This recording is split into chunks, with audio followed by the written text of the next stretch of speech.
जोड़ो जोड़ो जोड़ो जोड़ो नफरत छोड़ो नफरत छोड़ो। आदरणीय राहुल गांधी जी, आदरणीय कुमारी शैलजा जी, आदरणीय दीपक बैज जी, आदरणीय टी.एस. सिंहदेव जी, आदरणीय ताम्रध्वज साहू जी, आदरणीय उमेश पटेल जी, मेरे मंत्रिमंडल के सभी साथीगण, सभी हमारे विधायक साथीगण, निगम मंडल के सभी अध्यक्ष और पदाधिकारीगण, साथ ही हमारे राष्ट्रीय सचिव और प्रदेश कार्यकारिणी के सब सदस्यगण, सभी उपस्थित हमारे हजारों हजार 13,242 राजीव युवा क्लब के साथियों को मेरा जय जोहार, जय जोहार। पहली बार युवाओं का ऐसा मेला पहली बार छत्तीसगढ़ में दिखाई दे रहा।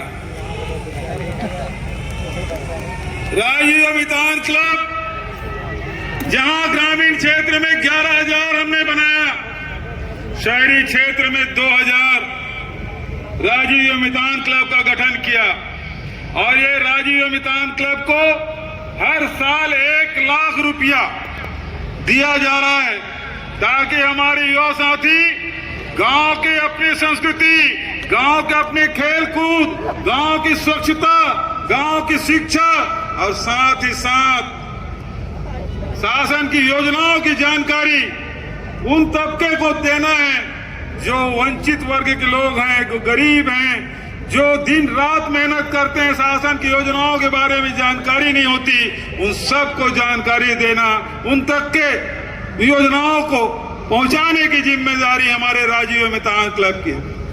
आदरणीय साथियों, ये देश युवाओं का देश है। 18 से 35 साल की उम्र के लोग 65% निवास करते हैं और जब युवा शक्ति एकजुट हो तो नई ऊर्जा पैदा होती है और नई ऊर्जा को दिशा देने के लिए आज हमारे पास राहुल गांधी जी हैं जो आप सबको दिशा निर्देश देने आए हैं। आदरणीय साथियों, दुर्भाग्य से इस देश का बागडोर ऐसे हाथों में है जो नफरत फैलाते हैं, जो हिंसा की रास्ता अपनाते हैं, जो अफवाह फैलाते हैं।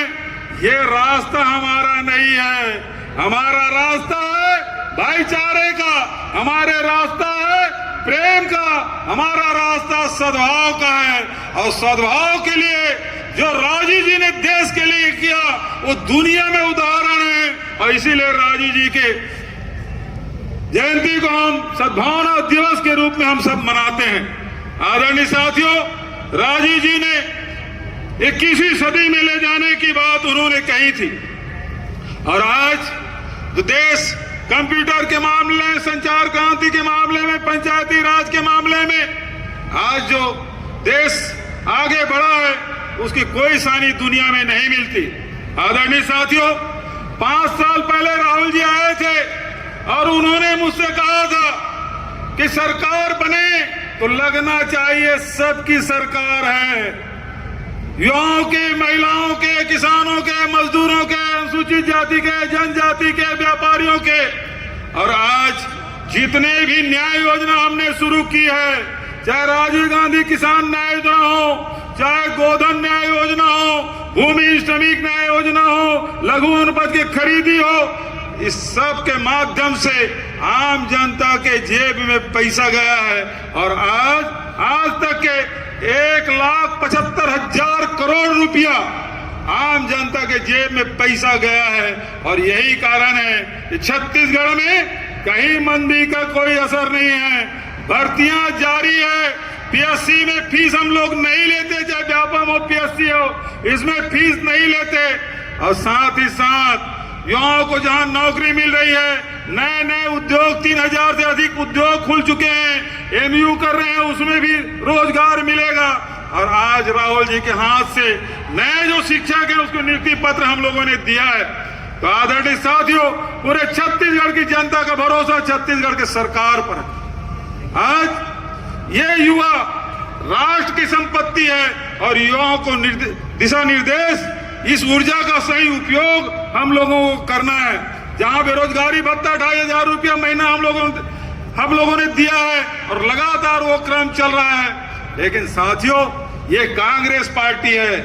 कांग्रेस पार्टी हमेशा आम जनता को ताकतवर बनाने का काम करती है, उसे अधिकार संपन्न बनाने का काम करती है। चाहे वो नेहरू जी की सरकार हो, चाहे वो मनमोहन सिंह जी की सरकार हो, जब भी नेहरू जी से लेकर मनमोहन सिंह जी तक के अवसर मिला कांग्रेस को, हमेशा आम जनता को ताकतवर बनाने का काम किया है। लेकिन साथियों, ये जो सरकार है वो किसके लिए काम करती है?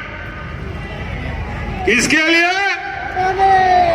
अडानी के लिए। आदरणीय साथियों, चुनाव आ रहा है, कांग्रेस को वोट दोगे तो गरीबों का भला होगा, किसानों की उन्नति होगी, नौजवानों का भविष्य सुधरेगा, महिलाओं को सम्मान मिलेगा, व्यापार और उद्योग फलेंगे फूलेंगे। लेकिन यदि बटन कमल छाप में दबा ना, इधर बटन दबा बटन में, कमल में, उधर वीवीपैट में अडानी निकलेगा। वीवीपैट में क्या निकलेगा? अडानी। हम लोग ये छत्तीसगढ़ में छापा क्यों पड़ रहा पता है आपको? क्योंकि लोहा खदान, ये दीपक जी बैठे हमारे प्रदेश अध्यक्ष, लोहा खदान उनके हाथ में जाने नहीं दिया। कोयला खदानों पे गिद्ध निगाह उनकी है, उसको नहीं जाने दिया। अरे अभी एसीसीएल का खदान है, उसको अडानी को दे दिया। तो अडानी और खदान के बीच में कोई खड़ा है तो कांग्रेस पार्टी खड़ी है और कांग्रेस की सरकार खड़ी है।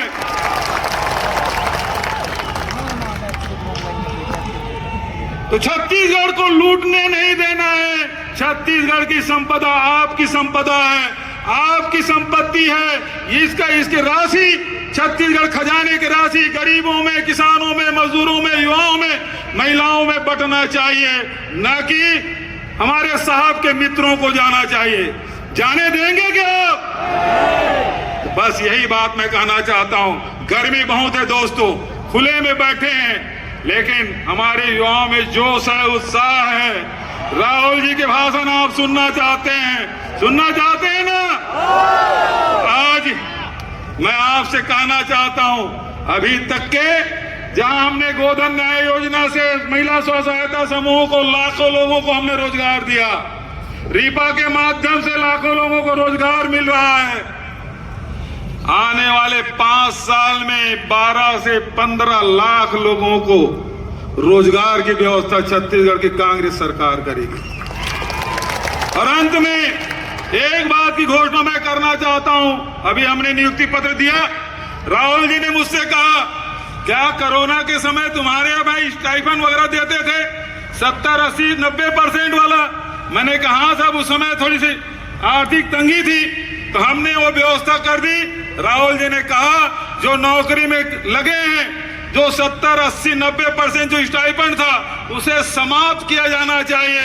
और मैं राहुल जी के सामने घोषणा करता हूं, ये जो नई नियुक्ति मिली है उससे 70, 80, 90% की स्टाइपेंड नहीं होगा, ये मैं घोषणा करता हूं इन्हीं शब्दों के साथ, ताकि हमारे नौजवान जिनको नौकरी मिली है, जो 70, 80, 90% में प्रभावित हो रहे थे, उसे आज समाप्त करने की घोषणा करता हूं। धन्यवाद। जय हिंद, जय छत्तीसगढ़। अब मैं नारा लगाता हूं, तब तक आप साथ देते रहिए जब तक राहुल जी मंच में ना आ जाए।